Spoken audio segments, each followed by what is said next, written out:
So এখন আমি আবার স্টার্ট করেছি from this Bhawal place in Kaniganj. তো যদিও এইখানে এই রাস্তায় মোটামুটি টুক টাইপের গাড়িগুলো চলে, it's is very risky by the way, কারণ এরা সাইড দিতে চায় না এবং হচ্ছে অর্ডারের সিচুয়েশন তৈরি করে ফেলে, ড্রাইভ করছে সাইড দিবে না এবং চাপায় দিবে। এটা আমার পছন্দ নেই এইসব দিকগুলো করতে। এনিওয়েজ আমি এখন যাচ্ছি এবং সোজা দেখতেই পাচ্ছেন একটা মাইক্রোবাস অবধিকভাবে আসছে। মানুষজন কেন যে এইভাবে উল্টাপাল্টা ড্রাইভ করে আমি ঠিক জানি না। মানুষ যদি স্টেবলভাবে যদি ড্রাইভ করে তাহলে সবাই সেফটি থাকে, আমি আপনার সবাই সেফটিভাবে থাকতে পারি। হ্যাঁ, বাকি সেফটি মালিক হচ্ছে আল্লাহ। আল্লাহ পাক যদি চায় যে সব কিছু সুস্থ থাকে এবং সাবধান থাকতে পারি।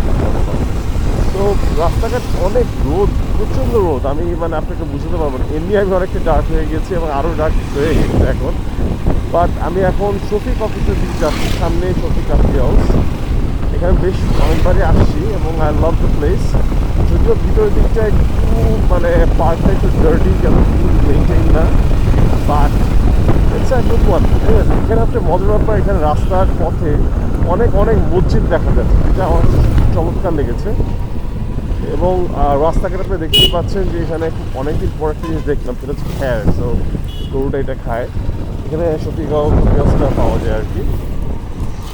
যাই হোক, রাস্তা খুব সুন্দর, এই জন্য আমি আপনাদেরকে ছোটো করে ভিডিওটা বাধ্য হয়ে দেখাচ্ছি যে মনে কিছু নেবেন না এবং অবশ্যই ভিডিওটা আশা করি যেন ভালো লাগে।